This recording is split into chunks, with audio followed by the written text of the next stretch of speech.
Hello friends, welcome to daily exam pads YouTube channel. ఈరోజు మనం April 17th current affairs గురించి మాట్లాడుకుందాం. ఎగ్జామ్స్‌లో మీకు డైరెక్ట్‌గా వచ్చే క్వెషన్స్‌నే మీ ముందుకు తెస్తున్నాం.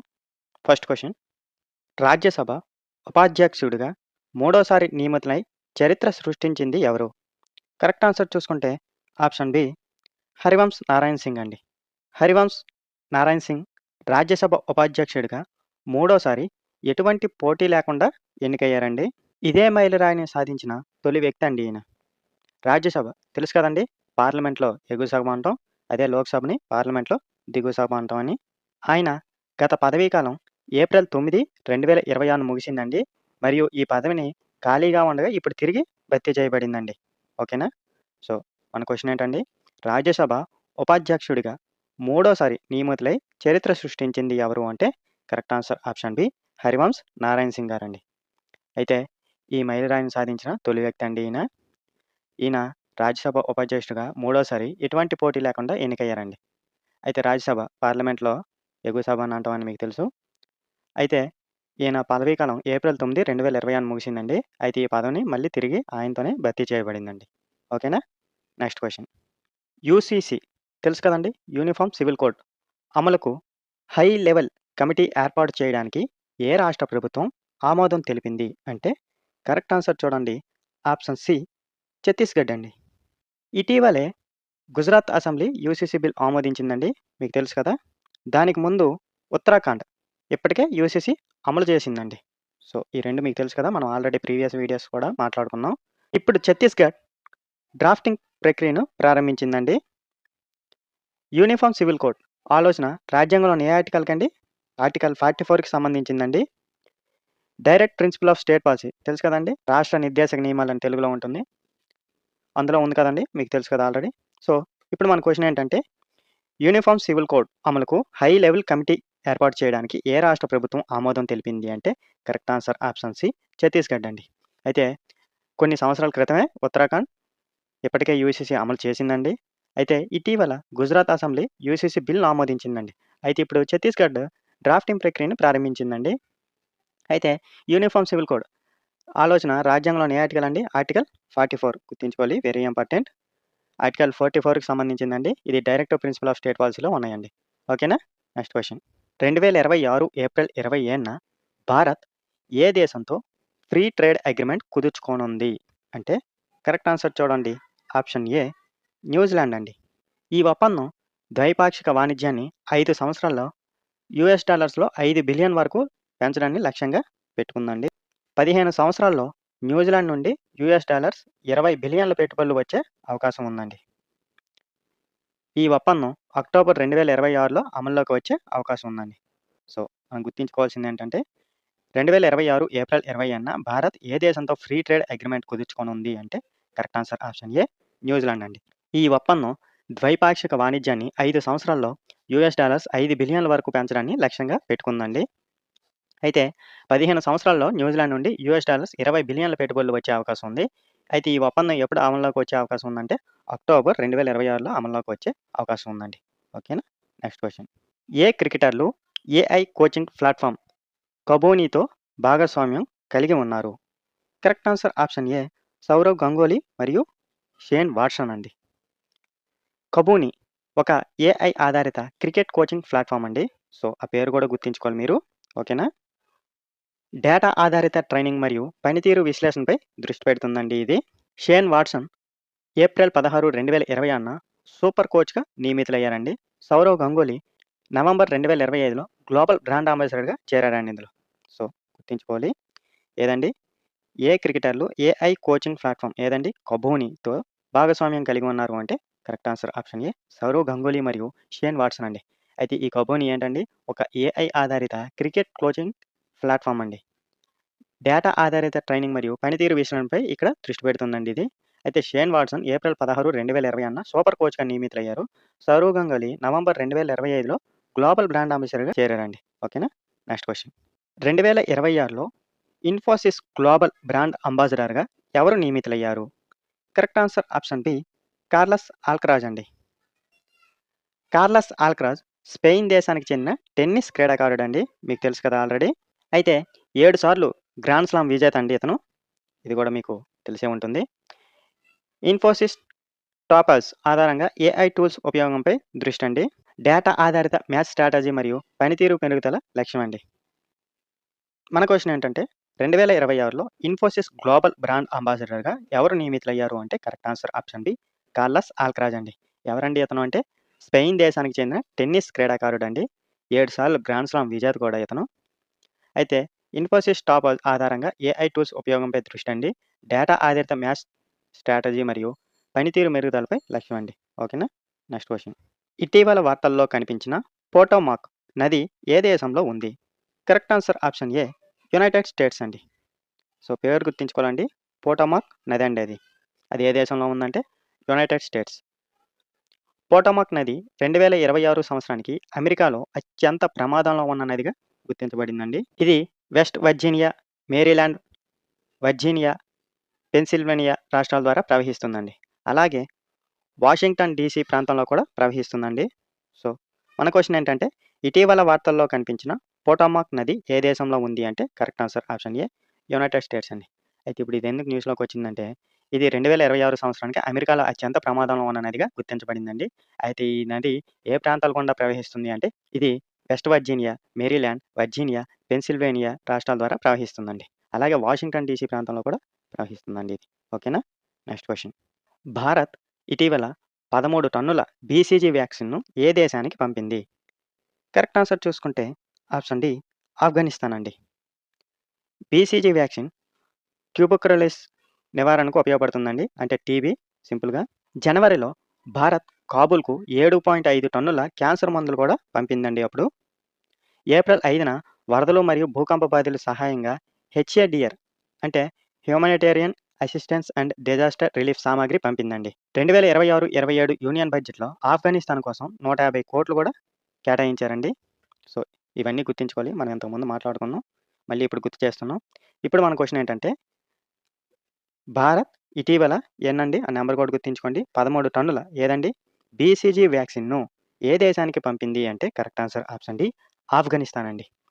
అయితే ఈ బీసీజీ వ్యాక్సిన్ దేనికోసం అండి? టీబీ నివారణకు ఉపయోగపడుతుందండి. అయితే ఇంతకుముందు జనవరిలో భారత్ కాబూల్కు 7.5 టన్నుల క్యాన్సర్ మందులు కూడా పంపించిందండి అప్పుడు. అలాగే ఏప్రిల్ 5న వరదలు మరియు భూకంప బాధితుల సహాయంగా హెచ్ఏడిఆర్ అంటే humanitarian assistance and disaster relief సామాగ్రి కూడా పంపించిందండి. అలాగే 2026-27 యూనియన్ బడ్జెట్లో ఆఫ్ఘనిస్తాన్ కోసం ఎంత అండి? 150 కోట్లు కేటాయించారండి. ఓకేనా. ఈ అన్ని కీ పాయింట్స్ గుర్తుంచుకోవాలి. క్వశ్చన్ ఏ విధంగా రావచ్చండి, అందుకోసం మనం ఇవన్నీ చెప్తున్నాం. ఓకేనా. Next question. ఇటీవల ప్రారంభించిన శ్రీ గురు భైరవాక్య మందిరం ఏ రాష్ట్రంలో ఉంది? కరెక్ట్ ఆన్సర్ చూసుకుంటే ఆప్షన్ డి కర్ణాటక అండి. ఈ మందిరాన్ని నరేంద్ర మోదీ ప్రారంభించారండి. ఎక్కడుంది అంటే అడిచుంచనగిరి మఠం మండ్యాలో ఉందండి. ద్రవిడియన్ ఆర్కిటెక్చర్ శైలిలో ఇది నిర్మించారు. బాలగంగాధర్ నాథ మహాస్వామి స్మారకంగా నిర్మించబడిందండి ఇది. సో గుర్తుంచుకోవాలి. ఏదండి ఇటీవల ప్రారంభించిన శ్రీ గురు భైరవాక్య మందిరం ఏ రాష్ట్రంలో ఉంది అంటే correct answer option D Karnataka అండి. ఎవరు ప్రారంభించారు దీన్ని అంటే మన ప్రధానమంత్రి నరేంద్ర మోదీ గారు ప్రారంభించారండి. అయితే ఎక్కడుంది ఇది అంటే అడిచొంచనగిరి మఠం మండ్యాలో ఉందండి. అయితే ఇది ద్రవిడియన్ ఆర్కిటెక్చర్ శైలిలో నిర్మించారండి. బాలగంగాధరనాథ మహాస్వామీజీ స్మారకంగా నిర్మించబడిందండి ఇది. ఓకేనా. Next question. భారతదేశపు మొదటి ప్రయాణికుల రైలు ప్రారంభమైన 173వ వార్షికోత్సవం సందర్భంగా అంటే ఏప్రిల్ 16, 2026న రైల్వే మంత్రి పంచుకున్న కోలాజ్లో ఏ ఆధునిక రైలు ప్రదర్శించబడింది అంటే correct answer option B Amrit Bharat express అండి.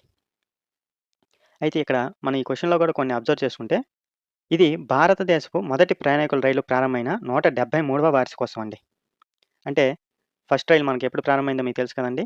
ఏప్రిల్ 16, 1853లో ప్రారంభమైందండి. ఇప్పుడు ఏప్రిల్ 16, 2026కి ఎంతండి 173వ వార్షికోత్సవం జరుపుకున్నామండి. అయితే మొదటి రైలు ఎప్పుడండి ఎక్కడి నుంచి ఎక్కడి వరకు వెళ్ళిందో మీకు తెలుసు కదండి. బోరిబందర్ నుండి తానే వరకు 34 కిలోమీటర్లు ప్రయాణించిందండి. మీరు ఆల్రెడీ చదివేమంటారు ఇది.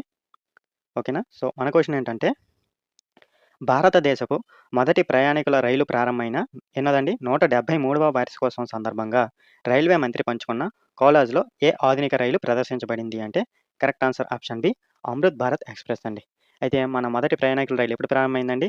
ఏప్రిల్ 16, 1853లో ప్రారంభమైందండి. ఇప్పుడు ఈ ఏప్రిల్ 16, 2026కి 173 వార్షికోత్సవం జరుపుకున్నామండి. అయితే మొదటి రైలు ఎక్కడి నుంచి ఎక్కడి వరకు ప్రయాణించిందండి? బోరిబందర్ నుండి థానే వరకు మొత్తం ఎంత? 34 కిలోమీటర్లు ప్రయాణించిందండి. ఓకేనా? అన్ని కీ పాయింట్స్ గుర్తుంచుకోవాలి. అయితే మన రైల్వే మినిస్టర్ ఎవరండి? అశ్విని వైష్ణవ్ గారండి. అది కూడా గుర్తుంచుకోవాలి. ఓకేనా? Next question. ఫ్రాన్స్‌లోని బోర్డోలో జరిగిన యూరోపియన్ గర్ల్స్ మ్యాథమెటికల్ ఒలింపియాడ్ 2026లో వ్యక్తిగతంగా గోల్డ్ మెడల్ గెలిచిన భారతీయ విద్యార్థి ఎవరు? కరెక్ట్ ఆన్సర్ చూసుకుంటే ఆప్షన్ బి శ్రేయ శాంతన ముందాదా అండి. ఈ పోటీలో భారత జట్టు Homi Bhabha centre for science education ద్వారా శిక్షణ పొందిందండి. మొత్తం 4 మంది జట్టుగా ఉన్నారు. ఒక గోల్డ్, ఒక సిల్వర్ సంజనా ఫిలోచాకకి వచ్చిందండి. ఒక బ్రాంజ్ శివాని భరత్ కుమార్‌కి వచ్చిందండి. శ్రేయ ముందాద ప్రపంచ స్థాయిలో 260 మంది పాల్గొనే వారిలో 3వ స్థానం సాధించిందండి. సో, గుర్తుంచుకోవాలి. మన క్వెషన్ ఏంటంటే ఎక్కడ ఫ్రాన్స్‌లోని బోర్డోలో జరిగిన యూరోపియన్ గర్ల్స్ మ్యాథమెటికల్ ఒలింపియాడ్ 2026లో వ్యక్తిగతంగా గోల్డ్ మెడల్ గెలిచిన భారతీయ విద్యార్థిని ఎవరు అంటే correct answer option B Shreya Santhana Mundada అండి. అయితే ఈ పోటీలో భారత్ జట్టు Homi Bhabha centre for science education ద్వారా శిక్షణ పొందిందండి. మొత్తం 4 మంది జట్టుగా ఉన్నారు.